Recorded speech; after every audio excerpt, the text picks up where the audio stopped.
De l'autre côté, la population est en déplacement massif.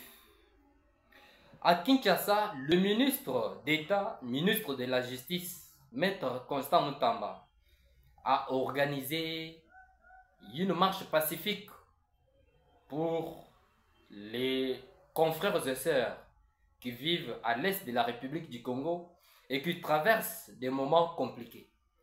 La ville de Kinshasa n'est pas isolée.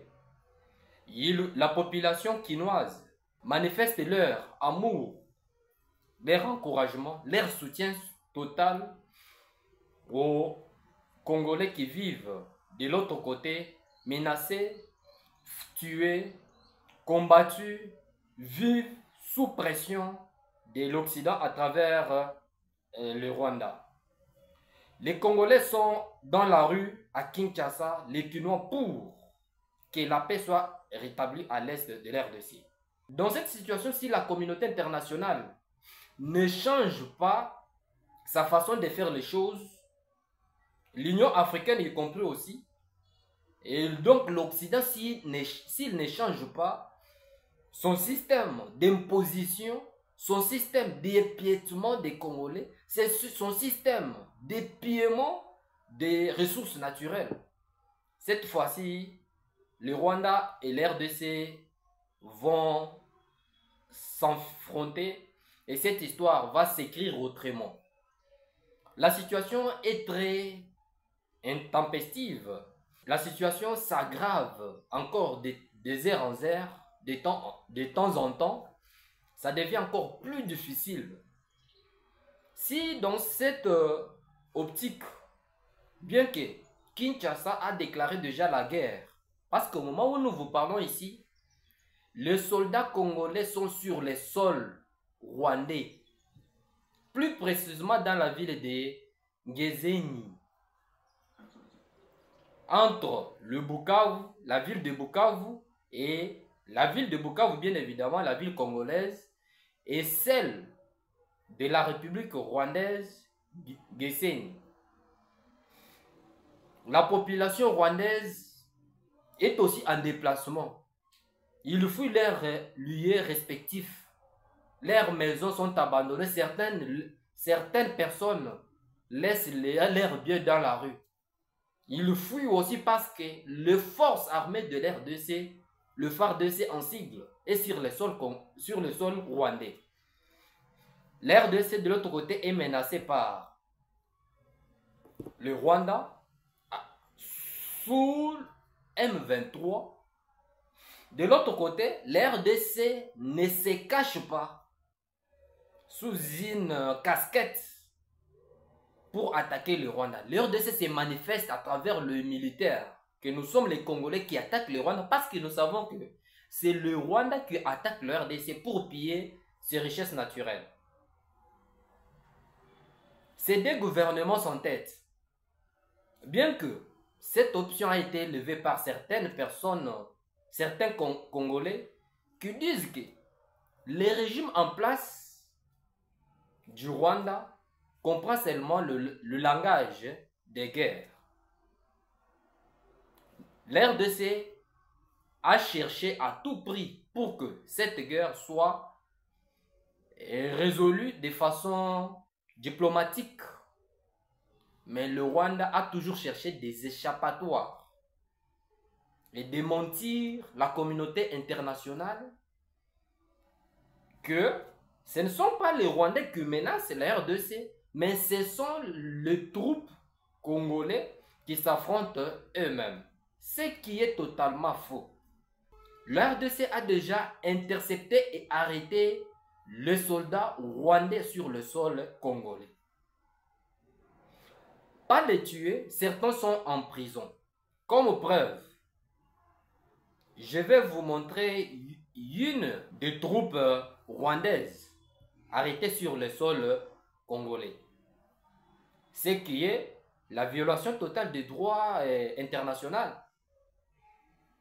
Cette fois-ci, le peuple congolais a le droit de soutenir le gouvernement en place pour que la guerre soit déclarée Enfin que ces mêmes institutions qui pillent, qui ne veulent pas résoudre ces problèmes, ces conflits,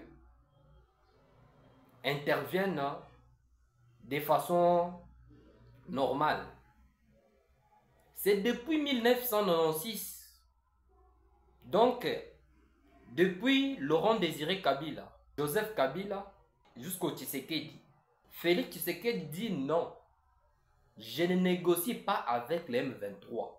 Si mes prédécesseurs l'ont fait, ils ont signé les accords, les traités bien évidemment avec ces pays voisins pour piller les richesses qui retardent le développement de ces pays, qui fragilisent les institutions du pays, qui enfoncent encore de plus la jeunesse congolaise dans le chômage, dans la souffrance constante.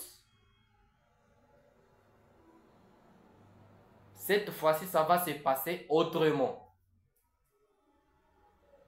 Félix reste toujours serein, Félix reste décisif dans sa décision prise et son engagement. Nous voyons ses intentions clairement et nous les approuvons. Nous les Congolais, nous les soutenons. Parce qu'il ne s'agit pas des Rwandais, mais il s'agit des Congolais.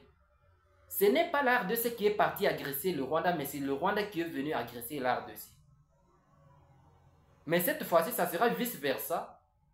Tant que les militaires rwandais sont sur les sols congolais, de même que les militaires congolais sont sur les sols rwandais. Nous allons voir comment cela va s'en finir et se résoudre de soi-même. Qu'est-ce que la République démocratique du Congo n'a pas fait pour que la paix revienne à l'Est? De façon diplomatique, on a appelé le régime du Rwanda pour négocier. Mais comme ils savent très bien que nous sommes les commanditaires de ces barbaries qui se passent à l'Est de l'RDC, si on se manifeste physiquement, la communauté internationale saura que c'est le Rwanda qui pille et qui tue les Congolais. Ce qui est la violation totale du droit international. Ce qui est anormal. Mais la guerre, comme on le dit souvent, la guerre c'est la continuité de la politique. L'RDC n'attaque pas le Rwanda, mais c'est les Congolais qui meurent. L'RDC n'enfonce pas le Rwandais, mais c'est les Congolais qui meurent. L'RDC n'a pas déclaré la guerre au Rwanda, mais c'est les Congolais qui meurent. Cette fois-ci, nous voulons que les choses se passent autrement. Que la RDC déclare directement la guerre pour que les deux peuples puissent s'affronter. Afin que, s'il y a une solution militaire de deux poids, deux mesures qui peut intervenir de la part de ces institutions qui sont actuellement hypocrites, qui soutiennent bien évidemment les Rwandais pour piller le minerai de l'RDC. Le président de la République a le soutien total. Le président Félix Tshisekedi a le soutien de la population et nous sommes derrière lui. Malgré certaines tergiversations internes. Mais quand il y a un militaire sur notre sol, nous sommes obligés de défendre notre sol. Il s'agit de la souveraineté nationale. Défendre le sol congolais, c'est ce qui est prioritaire pour nous les Congolais. Nous devons le faire avec courage, audace, quoi qu'il en coûte. Nous avons vu comment la communauté internationale a intervenu dans la guerre entre la Russie et l'Ukraine. Intervient encore dans le conflit entre Hamas et Israël. Nous voyons également comment les États-Unis avaient résolu les problèmes entre les Américains et l'Irak à l'époque. Mais pour les cas des Africains, ces institutions manifestent leur mécontentement, leur abstination. Ce qui n'est pas applaudissable. Nous, Congolais, nous sommes décisifs cette fois-ci, ça va se passer autrement. que cette fois-ci, les choses vont se passer autrement à l'est de la République démocratique du Congo. S'il s'agirait de placer les populations à l'est pour que ces régions-là deviennent des zones rouges, la région les deviendra. La RDC doit se renforcer militairement, doit payer des armes lourdes. Le président Tshisekedi doit coopérer avec d'autres puissances mondiales pour aussi attaquer ces pays voisins qui convoitent ses richesses, qui l'envahissent depuis son indépendance jusqu'à aujourd'hui. Pendant que d'autres pays se développent avec leurs richesses, les Occidentaux cherchent à tout prix nous piétiner et nous marcher dessus pour piller ce qui nous appartient et enfoncer le peuple congolais dans le misère, dans les souffrances infinies, dans le chômage infini, dans le détournement infini, dans les déstabilisations infinies. Trop c'est trop, trop c'est trop. Après le rapport de l'Amnesty International et le rapport de l'ONU, plus de 6 millions de Congolais sont décédés, tués par le Rwandais. Et il continue de tuer. Donc, notre pays est devenu une scène de théâtre. Notre pays est devenu un pays des envahisseurs. Quand ils ont besoin de se procurer de richesses, de biens, de façon diplomatique, de gagnant-gagnant, ils n'en veulent pas. Mais ce qui semble être comme un bon moyen pour eux, c'est d'enfoncer le régime en place et sa population afin que ces derniers reviennent à leurs décisions ou leurs accords. Non, non, non, non. Cette fois-ci, nous allons aussi défendre notre souveraineté nationale. Lumumba est décédé à cause de ces pays. José Laurent Désiré est décédé a sacrifié sa vie pour ces pays. Et tant d'autres héros qui ont sacrifié leur vie pour ces pays. Nous ne pouvons pas continuer toujours à vivre de génération en génération dans un système d'imposition à travers le Rwanda. Non! Le temps est déjà venu. Les Congolais, partout où vous vous retrouvez, réveillez-vous et réveillons-nous. Soutenons les Wazalendo. Soutenons les forces armées de la République démocratique du Congo, la 8e puissance africaine. Le peuple congolais est derrière le gouvernement en place et le président de la République.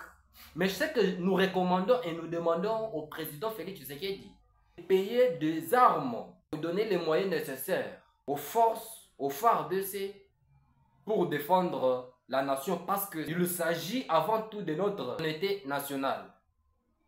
Notre pays est convoité, notre pays est envahi, notre pays est fragilisé par ces Occidentaux. Nous les avons déjà dénoncés.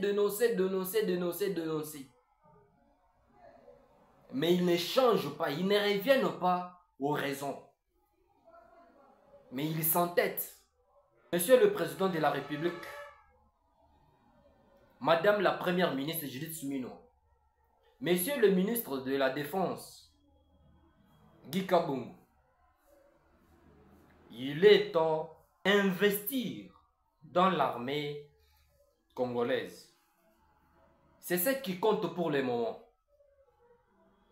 Ce qui est prioritaire, c'est de renforcer les systèmes militaires avec des moyens financiers exorbitants et avec des armes lourdes pour que cette dernière puisse sécuriser la population, puisse sécuriser le peuple congolais, puisse sécuriser les institutions et rassurer et jouer surtout leur rôle confié par les institutions nationales.